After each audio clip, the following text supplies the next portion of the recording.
Doping and the usage of steroids in athletes has been a problem for the world of sports for decades now, and it's still an issue. But in this day and age, there's a new type of physical enhancer, and it's no drug.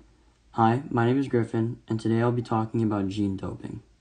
But before I go into greater depth, let me ask the question, what is gene doping?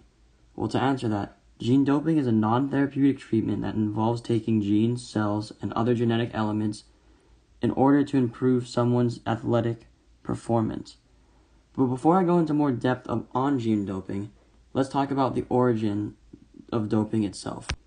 For a quick background, for many years, athletes and trainers wanted to enhance their athletic performances. They did this not by working out, but by using enhanced drugs and treatment. This treatment was mainly misused, and this was all known as doping. It was technically legal until 1999 when the International Olympic Committee, or the WADA, which stands for the World Anti-Doping Agency, prohibited the use of all performance-enhancing drugs. And to ensure there was no usage of said drugs, they started various tests in order to catch anyone who decided to try dope. Now, back to gene doping. This new type of physical enhancement is a debatable topic, and may be a new problem for the WADA. Here's why. Gene doping uses gene therapy to its advantage, almost as if it's using it like a cover-up.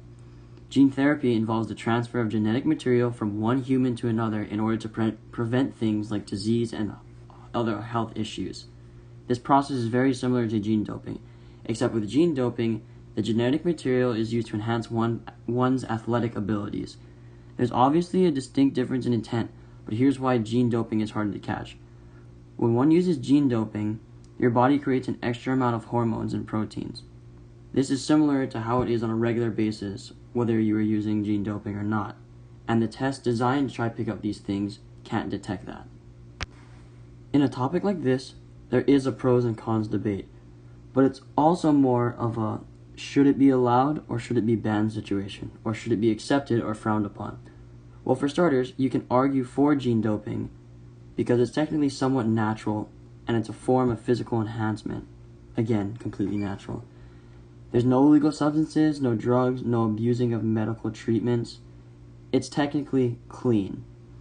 But to counter that, although it may be considered natural, and it still goes against the WADA's guidelines in terms of agreements. It may be injecting genes and not drugs, but it still is enhancing one's athletic performance via needle, and not hard work and exercise. Experts also say that it may even be dangerous and fatal in some extreme cases. So should it be allowed? In my opinion, no, it should not be allowed. It's potentially very dangerous, and there are already many concerns with experts about its safety.